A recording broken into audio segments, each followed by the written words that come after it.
Good evening, Soden Bowl. Week 12 is already on us. I can't believe it. I'm S. Soden with SB Radio, sponsored by Allied Plumbing and Heat, a name you can trust. So, Week 11 just finished up. We've got some power rankings. Top 10 we're going to take a look at tonight. It's been a really competitive season so far. It's been really cool. We've got some normal names up at the top. I mean, we got the winningest head coach in Soden Bowl history, Seahawks. His Seahawks are number one on my power rankings. He's 9-1. He's having a phenomenal year. Chris Carson. Carson's doing good. 243 attempts, 1,407 yards already. He's averaging 5.8 yards per carry and 20 touchdowns. But he's got some other names in the backfield here. He's got Rashad Penny, who, he's only got 84 yards, but again, he's averaging over 4 yards per carry. Mike Davis is 5 yards per carry. Wide receiver Tyler Lockett's averaging 9 yards per carry. Passing game, he's having a pretty good year. He's 50-50 on the interception to touchdown to interception ratio here, but he is completing 66.9% of his passes with Russell Wilson. He's got 8 TDs and 8 interceptions. He's been sacked 16 times, though, so he needs to do a little bit better in the protection category here, but I'm imagining he's capitalizing on a lot of play action, so sometimes the defense just doesn't bite on it. But Russell Wilson's doing pretty good. Like I said, he's got 66.9, almost 67% passing, 1,314 yards. He does have 8 touchdowns, but 8 interceptions to go along with it. Number 2 on my list.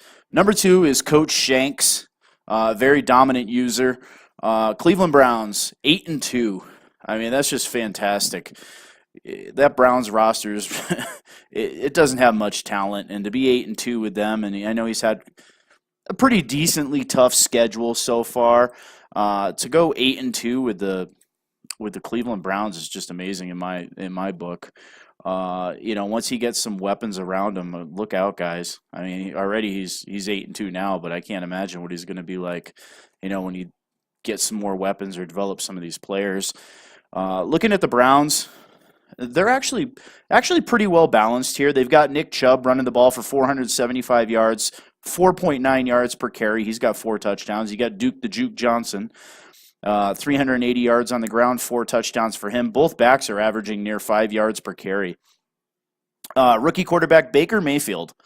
He's completing 62% of his passes for 2,285 yards, 11 touchdowns, but 14 picks. So he is opposite on that touchdown to interception ratio. Antonio Callaway leads the team with 41 receptions, 709 yards. He's got 5 touchdowns, but he also leads the team in drops. He's got 5 drops. So Coach Shanks getting it done in Cleveland. Number 3 on my list, Shanks' rival. We've got T. Hoyt and his Tampa Bay Buccaneers, also at 8-2. He's having a fantastic year. He does have some weapons over there in Tampa Bay, so a little easier maybe for him to get it done. But that defense is But Jameis Winston having a pretty good year here. He's completing 55.6% of his passes for 2,658 yards through the air. He's got 20 touchdowns to 17 interceptions, so he is positive on that touchdown to interception ratio, but he has been sacked 26 times, so might want to get that one fixed, or we could end up with Jameis Winston being hurt. Orleans Darkwa, 96 attempts, 637 yards. He's averaged 6.6 yards per carry, 9 touchdowns, leads the team. But right behind him, Ronald Jones. I know there was some injuries in the backfield here, but Ronald Jones the second, he's got 79 attempts, 439 yards. He's also averaging over 5 yards per carry at 5.6, and he's got 7 touchdowns. So combine those two backs, and he's right behind Seattle there. Deshaun Jackson, probably having the best year of a receiver in Soden Bowl right now. He's got just 30 catches, but he's already over 1,000 yards. He's got 1,152 yards receiving. He's averaging an astounding 38.4 yards per reception. This just in, guys. Keep a safety over the top of Jackson. Jackson has 10 touchdowns on the year, too, so he's having a fantastic season. Looking down the list, I know Miami just released their head coach. King of Battle takes over in the number 4 spot. So I've got the King of Battle. I'm sorry. We've got Philadelphia in my number 4 spot here. Philly is 8-2, coached by legit Clutch, and let me tell you guys, he is legit. The Eagles have just been spectacular on offense this season. They're just getting it done. It seems like every game I watch of him too, he's just lighting it up on the scoreboard. Just a fantastic year for Philly. And Philly's got a good balance of offense and defense too. Good Madden roster to use. They've got some depth. Carson Wentz is getting it done. He's completing 63% of his passes, leads the league with 2,900 yards passing. He's got 27 touchdowns to just 17 interceptions. He's been sacked 30 times though, so again, pass protection, bit of an issue there. Jay Ajayi, he's having a good year. He's just hit 100 attempts, 590 yards, 7 touchdowns on the ground. He's averaging 5.9 yards per carry. And then Corey Clement, kind of to offset him a little bit, he's got 71 attempts, 418 yards, and he's also averaging 5.9 yards per carry. 3 touchdowns for him on the ground. Philly is getting it done for sure. Now, let's go back here. So we said Philly was number 4. We've actually got Miami now at number 5, so my apologies for that before. Number 5, Miami released their head coach a couple weeks ago. King of Battle took over for him. He's dropped 2 straight games, but it still ranks him at number 5 on my list. He's at 8-2. I know he's lost 2 in a row, and that roster is a little bit challenged in Miami, but he does have some pieces to get it done in there, and he is tied for first in the AFC East with the tiebreaker game over the Patriots.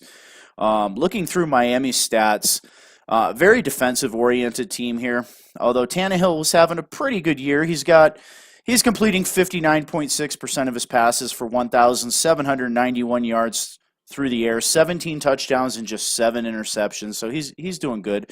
The Dolphins traded for Telvin Coleman from the Falcons earlier in the year. He's having a pretty good year. He's got 621 yards. He's averaging 5 yards per carry and 6 touchdowns. And then the rookie Balaj, he's got 382 yards and 8 touchdowns for him. So he's having a really good year too. Well-balanced in the passing game. He's got 4 receivers here with over 300 yards. Leading his team is Devontae Parker. He has 33 catches for 456 yards, 5 touchdowns. Kenny Stills. Kenny Stills is 25 catches, 313 yards, and 6 touchdowns for Mr. Stills. So he's having a good year too. Looking down the list here, Number six, we've got myself coaching the New England Patriots here. I'm 8-2. Loss came to the Dolphins, the old Dolphins coach there. Other loss was another close game. Looking through the Patriots here, I'd have to say that my biggest weakness is just not playing enough. If I could get more game time in, I tend to do a little bit better. I just gotta, that first quarter for me is always tough. Tom Brady. Tom Brady's having a good year. He's completing 75.9% of his passes, 2,483. He's probably about 5th, I think, or 4th in passing. He's got 17 touchdowns to 13 interceptions, so positive on that TD to interception mark. He did have a 6-interception game against Miami, so that one's kind of skewing the numbers a little bit. Tom Brady only sacked 12 times, so they're doing good on the pass protection side. Running the ball here, we've got kind of a 2-headed monster in New England. James White's got 614 yards. He's averaging 4.7 yards per carry and 7 touchdowns. And then Sony Michel, the rookie, 315 yards. He's averaging 8.5 yards per carry. You need to give him the ball more. No touchdowns yet on the ground for Sony. Passing game, another well-balanced team here. New England has, let's see, they've got 1 receiver. Rob Gronkowski leads the team in yards with 655 yards, 6 touchdowns. Julian Edelman leads the team in receptions, 39 receptions, 560 yards, and 1 touchdown for him. Adam Thielen, Josh Gordon, James White, all over, well, close to 400 yards. Thielen's got 500. Thielen has 7 touchdowns, leads the team with 7 TDs. He's having a good year. James White out of the backfield, he's racking it up. I know Julian Edelman leads the team in receptions for a wide receiver, but James White actually leads the whole team in receptions. I know he's coming out of the halfback, or if you're a fan of the run and shoot offense, that's kind of the style of James White. He's got 57 catches, only averaging 7 yards per catch, so he's just kind of out of the backfield a little bit here. Looking down the list, we've got at number 7, we've got the San Francisco 49ers. So the 49ers, coached by Javale, they're having a good year. I've only been able to catch one game of theirs so far, but he's playing really good football. A pleasure to watch. He's got a nice balanced team there, some young guys on offense. Jimmy Garoppolo out there. He's, could be the next Tom Brady, so to speak, out of the West. He's got some weapons on offense. He's leading. He's behind Seahawks in the division, so that's a tough one, trying to compete with Seahawks. Seahawks is already 2 games up on him in that division, so he's going to have to make some ground up here. But looking at the stats, Jimmy Garoppolo, the only one to throw a pass in San Francisco, and he's having a good year. He's got 63.7% passing, 2,685 yards passing. He's got 20 touchdowns to just 11 interceptions. 28 sacks, though, so do need to improve a little bit more on that pass protection. Leading running backs, we've got Jerick McKinnon. He has 523 yards, averaging 4.5 yards per carry and 3 touchdowns, so he's having a pretty good year. One of the leading tight ends in the league, George Kittle, 48 receptions, 675 yards, 5 touchdowns. Great year. Wide receiver Marcus Goodwin, 40 catches, 626 yards, 5 touchdowns, just 1 drop. Not bad for 40 receptions to him.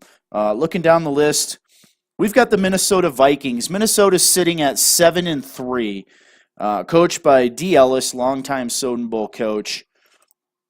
He's a good balanced owner. He can run it on you. He plays pretty good defense.